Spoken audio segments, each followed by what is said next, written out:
This is our Man from Uncle quick review that we're going to go over real quick. Again, I'm Jacob Bartley here with Gio Ramos, and we're going to jump right into it. Gio, we saw this movie a couple weeks ago. I was really excited for it. And were you looking forward to the movie at all before seeing it? I was. I like Henry Cavill and Armie Hammer.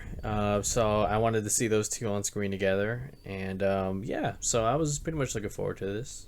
Yeah, so you got a good director in Guy Ritchie. I like Guy Ritchie as a director. I enjoy the Sherlock Holmes films with Robert Downey Jr. Oh, yeah. And didn't he direct? I haven't seen it, but I heard it's like a classic. Snatch. Have you seen it? Snatch and Lock, Stock, and Two Barrels. Okay, so a good director. I wasn't familiar with the source material. So apparently, The Man from U.N.C.L.E. is based on a TV show from I think from the 60s or 70s. Yeah. So here's basically a short synopsis courtesy of IMDb. So in the early 1960s, CIA agent Napoleon Solo, played by Cavill, and KGB operative Ilya Kuryankin, sorry I butchered that name, participate in a joint mission against a mysterious criminal organization which is working to proliferate nuclear weapons. So this movie also stars Armie Hammer and Alicia Vikander, who you might recognize from Ex Machina earlier this year. Great cast, great leads. So the reason I enjoyed this movie so much, well, let's start with I did enjoy it. I like it a lot. It's not in my top 10, I would say, but it's right outside of it. And the primary reason I enjoyed this movie is the three leads and their chemistry. I thought Cavill and Hammer and Vikander as a trio had great chemistry. I was very surprised with Armie Hammer and the Russian accent. If I didn't know who Armie Hammer was and I just saw this movie, I would have believed he's just a Russian guy, a Russian actor that they brought in. Yeah. And I would have liked that, but he did a great job. I thought he was fantastic when he would get mad and lose his temper. And Cavill, Henry Cavill, the Man of Steel, Superman himself, he was so charismatic, I thought. His voice, like he had that smooth talking voice, and I loved it. I can see why he was one of the front runners to be James Bond when they were rebooting it. Yeah. But they went with Daniel Craig instead. His charisma. Yeah. And Alicia Vikander, man. I've only seen her in 2 movies, and I am freaking in love with her. Mm-hmm. She's beautiful, and she's very talented. I thought she was great in Ex Machina. She's very charming and funny in this movie. That's where the positives start with me. Also, I really enjoyed the humor. It was very dry and very subtle at sometimes, and it was those things that, like, if you don't get it, then it's not going to be funny to you. You have to pay attention, and these little subtle, like, facial expressions or statements or things going on in the background, which I truly appreciate as a film fan. I'm always looking for little subtle humorous things in movies, and so those are my primary positives. Gio, we're going to get into our negatives after this, but I want to hear your overall impression of the movie and what you liked about it first. So for The Man from U.N.C.L.E., a lot of this film is really held up by Cavill and Armie Hammer and their interaction together on screen. They're great. I love their chemistry. The two really know how to play their characters and play off one another. I also appreciated Guy Ritchie trying to make this film very fun. I felt like he made the best possible Man from U.N.C.L.E. that can possibly be made from this adaptation. So that was great. Alicia Vikander, she gave another strong performance. I thought, considering this is her follow-up from Ex Machina, it's a very strong performance. I really like that. And overall, I did have fun throughout the film. Not as much as I wanted to, but we'll get into that later. And that's pretty much all I have. So overall, you feel mediocre about the film? I feel a little bit mediocre, yeah. Okay, that's fine. So yeah, I think this is a movie. It has like a 60-something% on Rotten Tomatoes, which is not bad. That's a fresh rating. Yes. And a lot of people are just mixed around the web about it. I really think this movie's going to depend on personal taste. I really do. Mm-hmm. So, for me, like, if you remember, Gio, I was the only one like cracking up in the movie theater. I laughed I laughed out loud like 8 times just because, like I said, I was paying attention to those little subtle things. But I do admit it's not a great film. It's, in my eyes, it's a good movie. It's not great, and there was a lot of slow moments. And even though I enjoyed them, I can see where that's a problem for some people. And I could feel the audience getting a little wary in the theater. So overall, that's a negative for general audiences, not necessarily for me. At certain points in the movie, I didn't know where it was going. It was kind of hard to keep track of everything. And ultimately I caught everything, but just like it took me a second to think about it. So, which isn't a bad thing. I like when movies make me think, but it was just a little confusing, like who's on whose side. And it's a spy movie, so you're gonna have that. But they could have been a little bit more clear on the way they presented all the information. Yeah, those are the negatives that I can pick from it. My main negatives. I might think of a few on the way, but Gio, you were underwhelmed by the movie. So what didn't you like about The Man from U.N.C.L.E? Just to echo some of the stuff that you mentioned, it just wasn't as fun as it could have been, in my opinion. Lots of slow moments, not enough action. When I went into this film, I was hoping to see a little bit of what Kingsman gave us. That it made it fun, like you were sort of like, you cared about these characters, but at the same time you also felt like they were in no real danger. Are we talking spoilers here or no?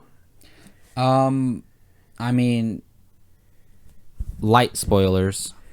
So when Henry Cavill is in trouble, towards the end of the film, we're not going to say what he's doing. Okay, I know what you're talking about. Yeah, I didn't feel no real sense of danger because it's like, okay, where's Armie Hammer? He's out there. There's no way that he's going to let him die, Well, I understand that, but he's the main character. He's not going to die no matter what. Yeah. But isn't it fun wondering, how's he going to get out of this? Like, how is he going to get out? He's going to get out, but how? Well, I mean, for me, I thought, Armie Hammer. I'm just waiting for Armie Hammer. There's no way Henry Cavill is going to die. Also, with what I do appreciate, I didn't mention this as a positive, Alicia Vikander's character, there's a certain twist to her character. Yes. And I thought they were going the same route as Ex Machina when, her character. I was like, man, is she going to screw these people over too? She's just an untrustworthy girl. I was like, man, gee, I'm really starting to not like this girl. I mean, just because she's deceitful. Yeah, but no, they went the other route, so that was good. But they had you guessing though in a spy movie, which is a good thing. That's a good thing. Yes. Also, the antagonist, no. I mean, I agree. The female Russian girl. She was not a great villain. No, she was not. I didn't take her seriously at all. Yeah, and it's not because she's a female at all. It's because the way the actress portrayed her and the way they made her seem like she's over here having sex with Henry Cavill, and then she's against them. I know, spoiler. Sorry, guys, but yeah, continue. I agree. She is a negative. Yeah, I also scratched my head a little bit at Alicia Vikander's plan. So wait, she went in deep with these two guys, the two leads. But then her plan is to betray them, get to her father, and expect the other people not to catch on. And, like, where was she going to go with this, assuming that the bad guys weren't going to catch on to her?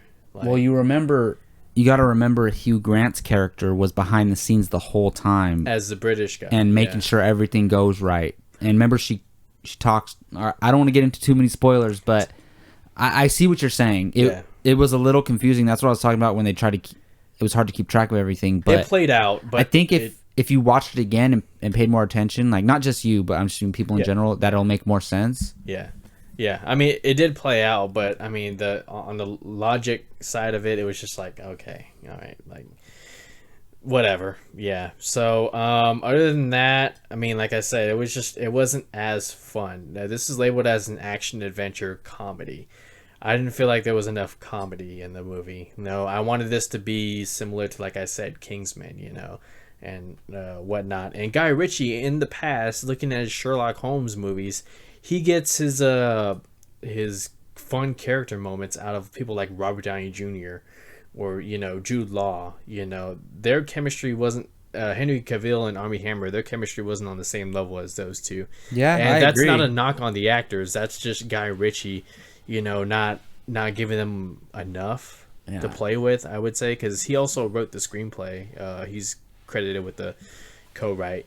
But other than that, that's pretty much it. Just I wish it would have picked up a little more and made the audience a little more interested in it. Yeah, I understand your flaws. I just gotta say that's the reason I was saying that this movie is really based on personal preference, because I feel like there was a lot of humor, but it's very dry humor, very subtle humor. And comedy is very subjective. Exactly. Yeah. So I thought it was hilarious. Like this is big for me. I might buy this movie when it later on when it comes out. That's big for me. Like if I'm gonna buy a new movie, I like it that much because I just enjoyed the dynamic between the three leads so much. That's the main point. There's a moment. Let me ask you if you like this moment. There's a moment at the end of the movie. Spoiler, maybe. When Cavill gives something to Armie Hammer's character. That was a nice. Did you not like? Did you think that was clever? It was a nice little moment. Yeah, that made that little side plot come to full circle, which is good. It didn't leave that plot thread, and that I did appreciate. Okay, so see that it's not a bad movie, right? No.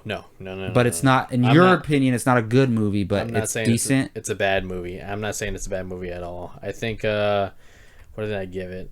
Oh boy, let me look real quick. And another thing, Hugh Grant. I wanted to see more of Hugh Grant. Yes, definitely.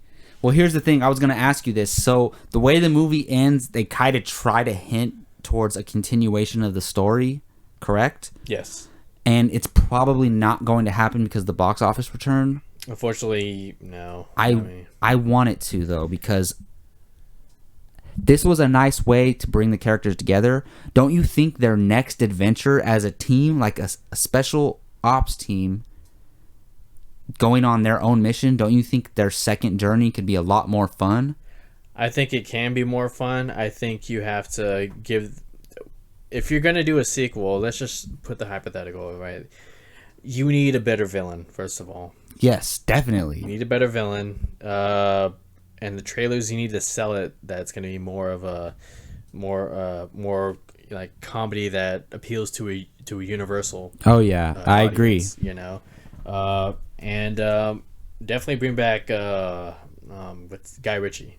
Yes, Guy Ritchie. Bring back Guy Ritchie. Bring back the three leads and Hugh Grant as their director. Yes. And if you can have Hugh Grant in like a Nick Fury type role, and then have these guys be the people out on the field, you don't think that calls for some interesting stories to tell? No. Yeah? I do. Now the question is, are we going to get it? That's probably not going to happen, which really upsets me because I really like this movie and I want to see it. Yeah. See a continuation of the story. Well, anyways, that's going to wrap up our Man from U.N.C.L.E. review. I really like this movie. I think it's a good movie. It's not great. It had its problems. But overall, I think it's a solid film, and I'm going to give it a 7.5 out of 10. Gio, where do you lie with the Man of U.N.C.L.E. out of 10? Well, let's see. I'm trying to find my review. I'm pretty sure I gave it a 6.75 out of 10. And I'm going to stick with that 6.75. Yeah, that's fair. That's fair. All right, well, that'll do it for our Man from U.N.C.L.E. review.